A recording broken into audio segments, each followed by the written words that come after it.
মন থেকে বলছি, আজকে যদি রাজদা আরেকটু বাজেট পেতো, আর জাস্ট একটু বাজেট পেতো, এবং যদি কোনো অন্য ইন্ডাস্ট্রি থেকে কাজ করতো, আমি শিওর শট যতজন কমার্শিয়াল স্পেসে ভালো ভালো ডিরেক্টর আছে তার মধ্যে একজন রাজ চক্রবর্তী হতে পারতো। যাই হোক, এখন কথা বলবো আবার প্রলয় 2 কে নিয়ে।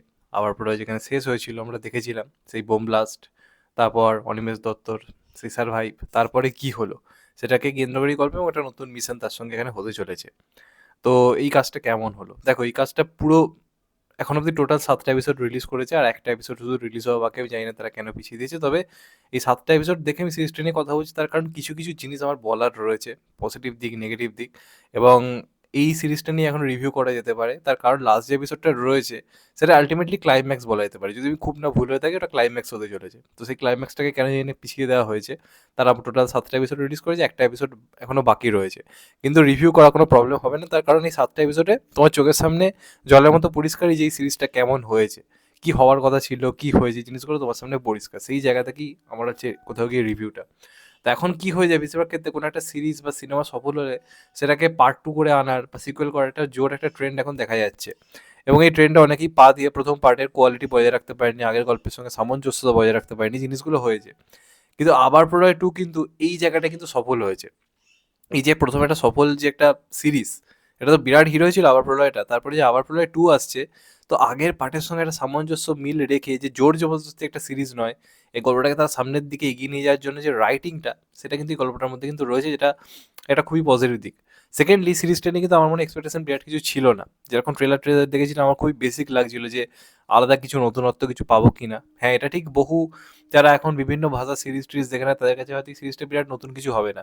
কিন্তু যারা শুধুমাত্র বাংলার কাজ ফলো করে, যারা রাজদাকে ভালোবাসে, যারা অনিমেষ দত্তর ফ্যান, তাদের কিন্তু সিরিজটা ভালো লাগবে। তার কারণ এই সিরিজে যেভাবে সিরিজটাকে বানানো হয়েছে, রাজ চক্রবর্তী যেভাবে জিনিসটাকে ক্রিয়েট করেছে, আই থিঙ্ক বাংলা সিরিজে এই ধরনের জিনিসপত্র, এই ধরনের জিনিসপত্র তুমি খুব একটা দেখতে মানে পাওয়া যায় না। তো রাজ চক্রবর্তী যেভাবে মৌলিকভাবে নিজের কাজ করছে, এবং মানে তুমি সিরিজটা দেখলে বুঝবে রাজদা ভাই কমার্শিয়াল জিনিসপত্র বানাতে জানে, রিমেক না করেও বানাতে জানে, সেটা হচ্ছে সিরিজটা বড় প্রমাণ। তো এই সিরিজের বেশ কিছু দিক আমার জন্য পজিটিভ রয়েছে। প্রথমত, প্রথম পার্টের সঙ্গে যেটা বললাম সামঞ্জস্যতাটা, সেটা খুব ভালো রেখেছে। মানে এমন এমন কিছু চরিত্রকে এখানে যেভাবে ফিরিয়ে আনা হয়েছে, প্লাস আগের পার্টে ওই যে বোম ব্লাস্টের পেছনে কে ছিল, কেন ছিল, সেই যে সাসপেন্সটা, সেটা আনপ্রেডিক্টেবল আমি একেবারেই বলবো না, কিন্তু সেটা দেখতে ভালো লাগে, থ্রিলটা কোথাও গিয়ে বজায় রাখতে পারে। এবং সেটার ফলে এই যে ক্যারেক্টারগুলোর যে একটা ডিপ্রেশন, একটা হতাশা, যারা যারা সেখানে গিয়ে উপস্থিত ছিল, সেটা একটা অ্যাঙ্গেল রয়েছে গল্পে, সেটা বেশ ভালোভাবে হচ্ছে কোথাও গিয়ে ওয়ার্ক করেছে আমার জন্য, যেটা দেখতে ভালো লাগে। এবং আমি থাম্বনেলে যেটা লিখেছি, একটা গালাগাল বুঝতেই পারছো দিয়েছি, এবং সেটা দেওয়ার কারণ হচ্ছে এই সিরিজে সেই গালাগালটার বিপুল ব্যবহার রয়েছে। তার মানে বুঝতে পারছো সেই কাঁচা খিস্তি, সেই জিনিসগুলো যেটা ট্রেলারে মিসিং ছিল। ট্রেলারে কিন্তু খুব একটা খিস্তি ছিল না, কিন্তু সিরিজে কিন্তু জিনিসগুলো রয়েছে। বিভিন্ন যে কমেডি অ্যাঙ্গেলগুলো ডায়লগের মাধ্যমে, সেই জিনিসগুলো কিন্তু এবারও অনিমেষ দত্তর ডায়লগের মধ্যে রয়েছে। সেই পাঞ্চ লাইনগুলো, সেগুলো শুনতে দারুণ লাগে। ভিলেনদের সঙ্গে মানে গুন্ডাদের সঙ্গে অনিমেষ দত্তর যে একটা সামনাসামনি যে একটা ব্যাপার, সেই জিনিসটা কিন্তু এটার মধ্যে রয়েছে, সেই জিনিসটা মজা দেয়। এবং একটা একঘেয়েমি, তোমাদের মনে হতে পারে যে একইভাবে দেখছি একইভাবে দেখছি, একঘেয়েমিটা হয় না।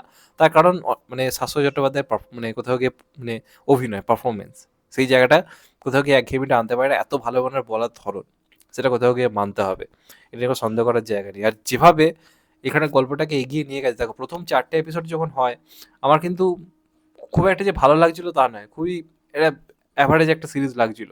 কিন্তু 5, 6, 7 নম্বর এপিসোডটা এমন জায়গায় পিক নেয়, সেখান থেকে স্ক্রিন প্লে যে পর্যায়ে পৌঁছয়, সেটা কিন্তু দুর্দান্ত গতিতে এগোয় থাকে, দুর্দান্ত গতিতে এগিয়ে থাকে। এবং ক্লাইম্যাক্সে বেশ কিছু চমক থাকতে চলেছে, সেটার জন্য আমি ওয়েট করে রয়েছি। সেটা এলে আমি অবশ্যই সেটা রিভিউ করবো।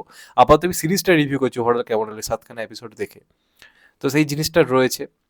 এবং বেশ কিছু অ্যাকশন দৃশ্য রয়েছে, সেগুলো বেশ ভালো। পারফরমেন্স ওয়াইজ মানে প্রত্যেকে খুব ভালো কাজ করেছে। এই ধরনের সিরিজগুলোর ক্ষেত্রে যদি পারফরমেন্সটা যদি ভালো দিতে পারো না, দেখো এই সিরিজটা আমি যখন কাল রাত্রে দেখে প্রথমে প্ল্যান করেছিলাম যে প্রথম 3-4 এপিসোড দেখে নেবো, আবার সকালে উঠে বাকিটা দেখে তারপর রিভিউ করবো। কিন্তু আমি যখন দেখতে বসি, আমি কিন্তু দেখতেই থাকছি। কারণ সেই বাংলা একটা সিরিজের ক্ষেত্রে এই ধরনের স্ক্রিন প্লে, এই ধরনের রাইটিং খুব একটা দেখতে পাওয়া যায় না। মানে সে একটা লোকেশের সিনেমা দেখছি, এরকম একটা ফিল কোথাও গিয়ে আমার হচ্ছিল।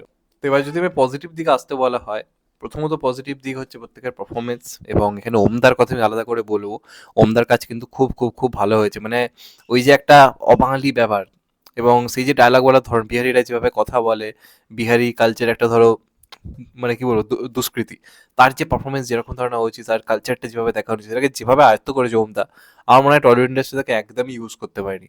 রাজদাই পরপর দুটো কাজে হোক কলর হবে এবং এটাতে তাকে খুব সুন্দর ইউজ করেছে এবং তার পারফরমেন্স মানে দেখিয়ে দিয়েছে ওমদা যে আমি কি করতে পারি। ওমদার কাজ এখানে বেশ বেশ ভালো হয়েছে, তাকে যেটুকু স্পেস দেওয়া হয়েছে তার কাজ খুবই ভালো। শ্যাম ভট্টাচার্য খুব ভালো অভিনয় করেছে, তাকে একটা ইম্পর্টেন্ট ক্যারেক্টার দেওয়া হয়েছে, তার কাজ খুব ভালো। এছাড়া এই সিরিজের একটা খুব পজিটিভ দিক হচ্ছে এই যে নেতাজি ক্যারেক্টারটা, যেটাকে খোঁজার জন্য এত কিছু, দেখবে ট্রেলারও তারা রিভিল করেছে নামটা নেতাজি।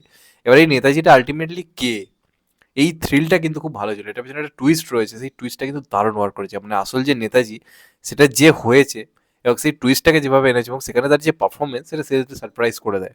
সেই জায়গাটা বেশ ভালো লেগেছে, সেটা দেখতে দারুণ লাগে। তো এই টুইস্টগুলো খুব ভালো রয়েছে, যেটুকু যায় যেটুকু রয়েছে, মানে খুব যে আনপ্রেডিক্টেবল টুইস্ট তা নয়, কিন্তু দেখতে ভালো লাগে যে বাংলা সিরিজও এই ধরনের জিনিসপত্র রেখেছে, সেই জিনিসটা কিন্তু কোথাও গিয়ে ওয়ার্ক করেছে।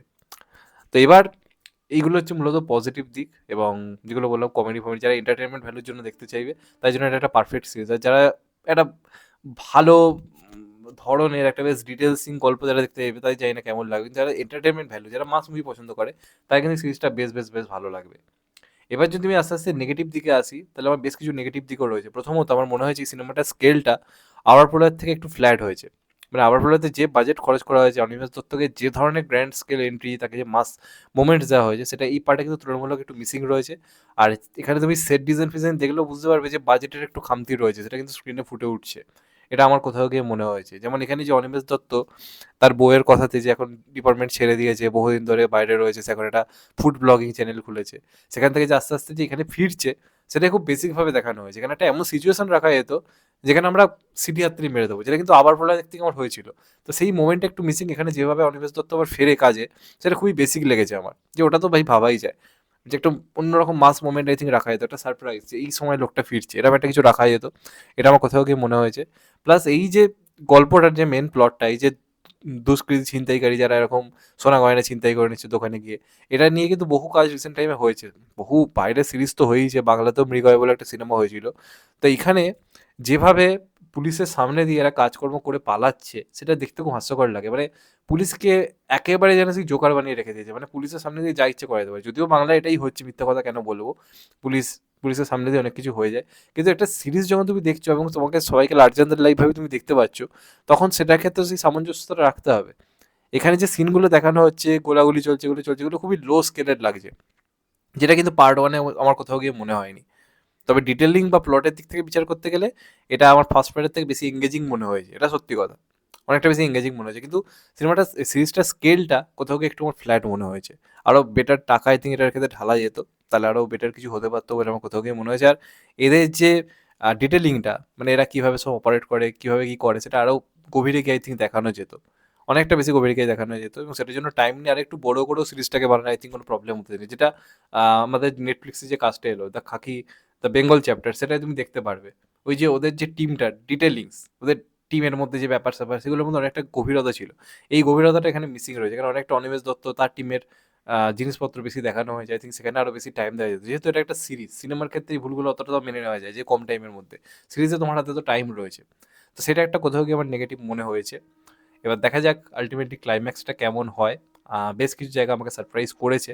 সিরিজটা দেখে বসে আমার বেশ বেশ বেশ ভালো লেগেছে। অন্ততপক্ষে বাংলার মধ্যে অন্ততপক্ষে এরকম একটা বড় অ্যাপ্রোচ তো নিয়েছে। এবং রাজদা এই মুহূর্তে আমি মনে করি কমার্শিয়ালি বেস্ট বেস্ট মানে ডাইরেক্টর, যে কমার্শিয়াল রাইটিংটা জানে, কমার্শিয়াল হিরোকে কীভাবে মানে কমার্শিয়াল হিরোকে কীভাবে প্রেজেন্ট করতে, এই জিনিসগুলো জানে। যে কারণে আমি একজন মাস মুভি লাভার হিসেবে আমি কিন্তু সিরিজটা এনজয় করেছি, আমার ভালো লেগেছে। এবং লাস্ট পার্টে একটা চমক থাকতে চলেছে, যেটুকু সিরিজের মাঝখানে একটা রিক্যাপ দেখানো হয়েছে, কিছু একটা প্রশ্ন এখনো বাকি রয়েছে, সেটা আই থিঙ্ক লাস্ট পার্টে থাকবে। সেই পার্টটা আমি তো অবশ্যই দেখবো। তবে এই ট্রেনটা করার দরকার ছিল না ভাই, পুরোটা দিয়ে দাও না কেন, এক সপ্তাহের জন্য একটা এপিসোডের জন্য পিছনে, আমি জানি না লিটারেলি। তবে ওভারঅল আমার সিরিজটা বেশ ভালো লেগেছে। আগের পার্টের থেকেও কিছু কিছু জায়গা আমার ভালো লেগেছে এই পার্টে। এবং শাশ্বত যে নিজেকে যেভাবে ফিট রেখেছে, যেভাবে অ্যাকশন ফ্যাকশন করছে, তুলনামূলকভাবে অ্যাকশন কম রয়েছে সিরিজটাতে, হয়তো লাস্টে ক্লাইম্যাক্সে আমরা অনেকটা অ্যাকশন দেখতে পাবো। তবে শেষ দুটো এপিসোডে একটু অ্যাকশন রয়েছে, সেগুলো মোটামুটি দেখতে ভালোই লাগছে। তবে ফার্স্ট পার্টে অ্যাকশন এবং মাস স্কেলটা আরও বেশি ছিল, এটা আমার কোথাও গিয়ে মনে হয়। তবে মজা পাবে সিরিজটা থেকে, এটুকু বলতে পারি, আগের মতো মজাটা রয়েছে। যাই হোক, তোমাদের এটা নিয়ে কি মতামত জানাতে ভুলো না। চ্যানেলটা নতুন হলে চ্যানেলটা সাবস্ক্রাইব করে দিও, and get the bell icon. ভালো থেকো সবাই, টেক কেয়ার, নমস্কার, আবার দেখা হবে, ভালো থেকো।